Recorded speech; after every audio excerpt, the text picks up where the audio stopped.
Hi folks, I wanted to take some time and walk you through the final paper since I know sometimes this particular assignment can cause some stress for folks. And so what we're going to talk about today is we're going to cover the rubric briefly so you have an idea of what's expected of you. We're going to talk about how to go about searching for scholarly articles, and I'll show you that on the browser. Then we're going to talk about how to set up your paper within your Word document so you actually have the formatting correctly, and then also take some time to cover resources for creating an APA formatted document. So this particular document is available to you on the Canvas page. So when you go to the last, when it finally opens up, I think it may be available at this point now, you'll be able to see the final paper assignment. When you click on that, you can access this rubric. And so this is just some general information. These are choices for topics. These in particular are just choices. You don't have to pick one of these. You can if you have another idea, you can select that. But if you're really concerned, you can definitely run it by me. And then this is the rubric itself. And so each of these different aspects, so APA style, grammar, content, organization, clarity, and literature, these are all only worth 5 points apiece. So in total, say you got 5 points on every single category, and you would get a total of 25. But that's why this section up here is important to note. So whatever percentage you get out of 25 will be your final score out of 100 points. So it doesn't change the number of points available for the class, and it doesn't alter the syllabus in any way. So that's just a little bit of information about the rubric. I'd encourage you all to check this out after you watch this video. So now I'll talk a little bit about what I mean by searching or doing a research paper and doing a scholarly literature review. With this one, most of the people are going to feel drawn to want to just search Google because it's easy. And Google does have a lot of information, but it's not going to be the scholarly articles that are required of you. So if I, for example, were wanting to look at pets and stress management, clicked on that, it's like, oh, we have scholarly articles, which we'll come back to because that's what we want to look at. But we have some kind of interesting, catchy links. So verywellmined.com. Okay, this seems like it might be legit. Sure. So you read through this and then you try to document this and use it as a reference in your paper, and this isn't going to be supportive of a scholarly article or scholarly research paper.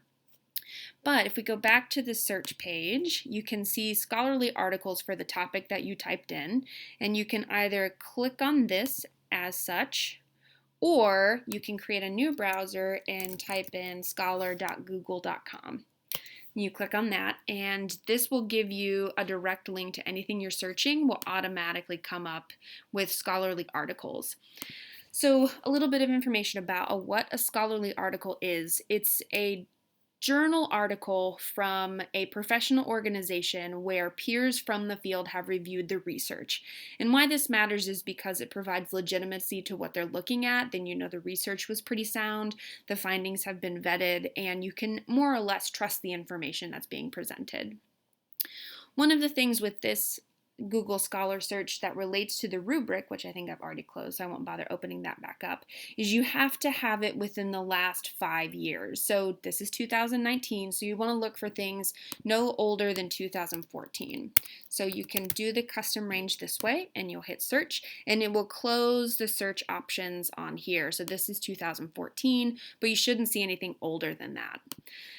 Sometimes you won't be able to access the article itself, but other times there is a PDF choice. So if you click on this, it will open it up as follows, and you shouldn't need to log in to any sources or anything in this way.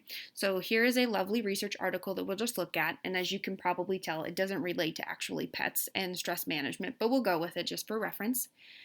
When you're reading an article, you can get a lot of information from the abstract, which is listed here. This is a nice summary of what the researchers were looking at. Something that's going to be really important for folks is that the first half of research articles, it is a literature review, meaning this is what the authors who did the research study, so in this case, Shearer, Hunt, Chowdhury, and Nickel, they looked at this information for the literature review to see what's already out there. But their study doesn't actually begin until, let's see, or rather the outline of their study doesn't begin until page 6. So when you're referencing an article, you shouldn't actually be referencing any of the information in the literature review under the names of the authors of the article. So if you, for example, find this statement really interesting, attempts to reduce anxiety can result in increased use of potentially harmful coping strategies such as copious alcohol use and smoking. These are the authors who actually found these results, which means that you need to give them credit. And usually I would recommend going back and reading their actual article because sometimes we're not always perfect in our interpretations of studies. So if you're going to reference meditation interventions and heart rate variability, then you would basically be working from page 6 on. And really what you want to pay the most attention to is the discussion section. Sometimes these articles can be rather challenging to use, especially if you're not familiar with statistics or research methods, but you can get a lot of the findings and information in the discussion section itself. And you don't have to worry about copying any graphs or figures or putting it in your own paper. It's more of just how do you disseminate the information that you've reviewed yourself. So we can close that. Another option for scholarly articles is to look for a K-State library. So this is the main page for the K-State library. And if you search for stress management, management. I can't spell it. It's because you're all looking at me. So if you click on databases, and that probably is taking me to a different thing. That was wrong. Forget that. Maybe we'll edit it out. So if you search for stress management, you're going to get a lot of options. So you're going to get journal articles, you're going to get books, you may get some videos listed. So you can be specific and you can limit to what you want to search for. So you can click only peer-reviewed journals, which is really the only thing that you should be using if you're not using your textbook. So apply the filters for that, and it doesn't recognize me as signed in, so there will be some limitations to this. But you can find a lot of detailed pieces, and these are journal articles again, and because they're on K-State's website, we automatically will have access to them because they've paid the rights to be able to access the article itself. So those are a couple options. You've got Google Scholar and you have K-State libraries. So with this in mind, I don't want to see anything that's coming from a website. If it's coming from a website, maybe WebMD, but even in that case, it's better to go to the literature that's available from 2014 to 2019 to really pull a lot of support for whatever you're writing about and whatever you're reviewing. Another great resource is like I said before, the K-State Libraries has writing a research paper, and these are just some sort of things to think about as you begin the process. And let's see. And this is just some piece about, some other resources to search for scholarly articles. And so it gives you a nice breakdown of different options. So I definitely would recommend looking at this too if you haven't already or you've never written a research paper. So with this particular research paper, the expectation is that you will write it in APA formatting. So some of you may have familiarity with APA formatting, but some of you may not, and that's okay. This is probably the piece of the assignment that people have the most trouble with and lose the most points on. So I'm going to give you all a heads up about this particular website with Purdue University, where they put a lot of energy and effort into helping identify the best way to write an APA formatted style paper. So general guidelines gives you a breakdown of what it should look like. It also offers a sample paper. Let me pull that up from here. Here we go. Oops, wrong one. Sample paper. So this sample paper is not itself going to be, this is a sample paper for someone who's actually done a research study and is writing about that. So there's a few things that you won't actually need. You will need a title, you will need a running head, but you don't need an author note or correspondence or anything like that. You also will not need an abstract because you're not necessarily giving me a rundown of what's in the paper. You can do that in the first paragraph of your document. And you also won't need keywords. So essentially you'll have your title page, or your cover page, with the running head as such, the title of your paper, your name, and then if you want to put the class, you can, but you don't have to. Then you'll start with your paper itself, and One of the unique things about APA is that it provides headers or header styles so that you can organize your paper nicely, and it helps with sort of the flow of things because you want to have transition sentences and paragraphs that are in the same section. But if you don't want to if you're having trouble developing a transition sentence or statement before another paragraph, it may be time to use a different header. So you can access that. Let's look at headers just as a note. Headings and serrations. So here's the styles. You have level 1, which would be your title, and then you have level 2, which would be, here are good examples of this here. So you have your level 1, which is with your paper would be the title of your paper itself. And then you have your introduction paragraph, and then you move to a level 2 style header, and you talk about whatever component you're covering with that particular section. Maybe it's a research study on a particular topic that you feel like had really good results, and then once you conclude that part, you move down to a second level. And you will probably never need to use level 3 headers, but they provide information about what you would use those for, just in case. Let's see. Another piece is with the reference list and referencing in-text citations. So actually, let's go back to the paper itself.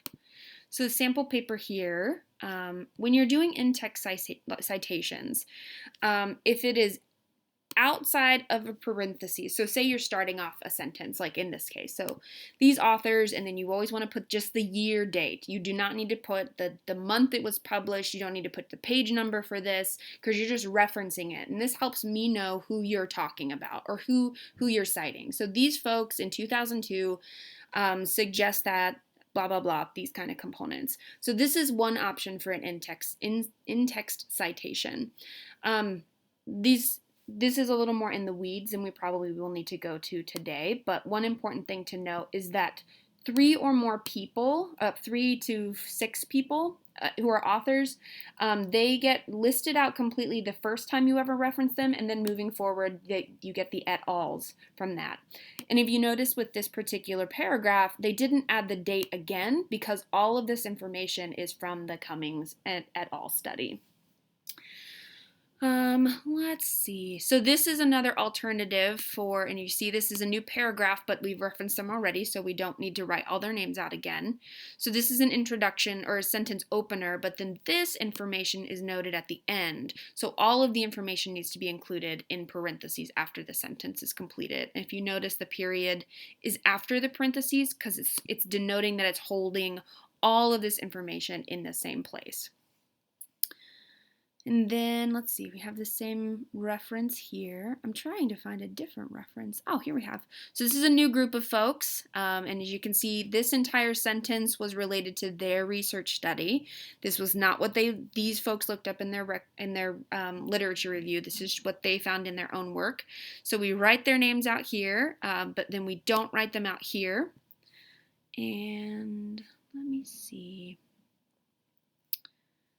Okay, good example. So this is 2 people, 2 authors, start of a sentence, not in parentheses. There's an and written out here, but then when you put them in parentheses because you're referencing at the end of the sentence, you always use the and symbol. You don't actually write the word and out in a sentence. So let's scroll down and see if we can get a reference page. We cannot. These messages are so lovely. Go away now. And then let's see, reference list. Some basic rules for a reference list. And I'll actually open up one of my own documents. The big piece is the reference page needs to start after, I'm going to pull up one of my own documents. It needs to start after the last page. So this will just take just a second. So for this one, as you can see, so here's the end of my paper, and then the references start on the next page. So this is a level 1 header, if you remember, and then all of these are listed alphabetically, and then they include the authors with their first and last initial if their middle initial, or sorry, first and middle initial if that middle initial is included. Sometimes it's not, like with Ramirez.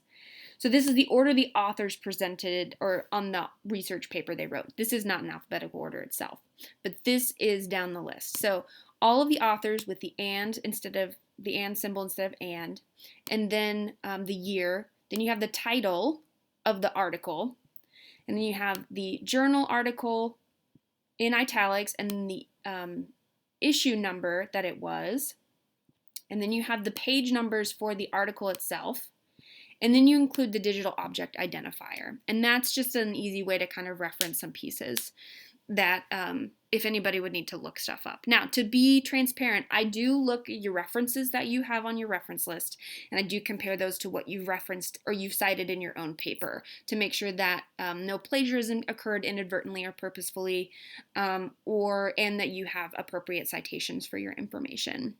And so all these are alphabetical order all the way down to a W. So there is an example of that.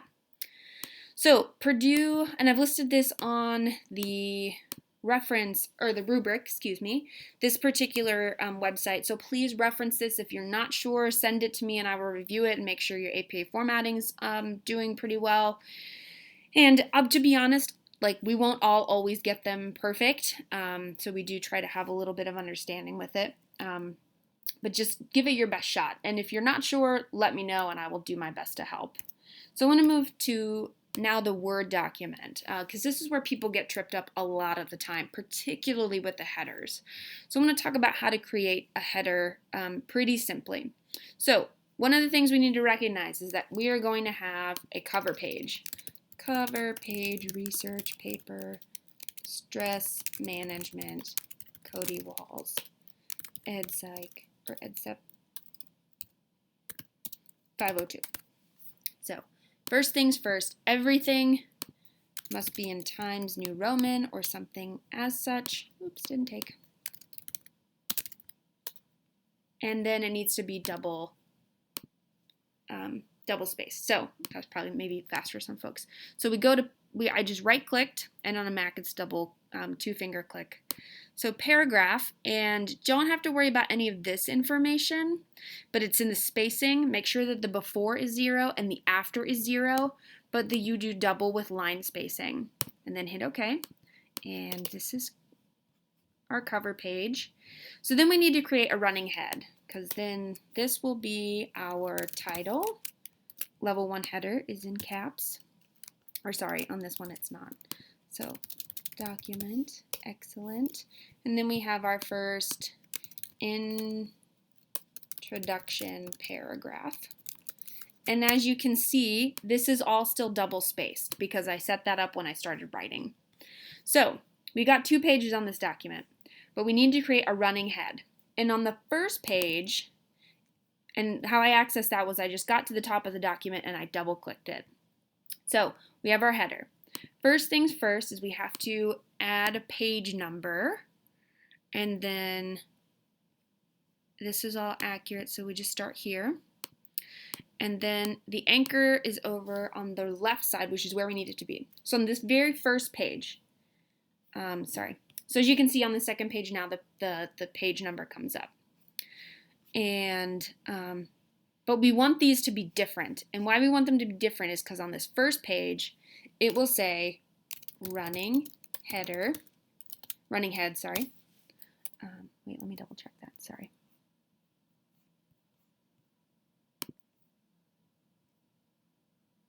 Yep, running head.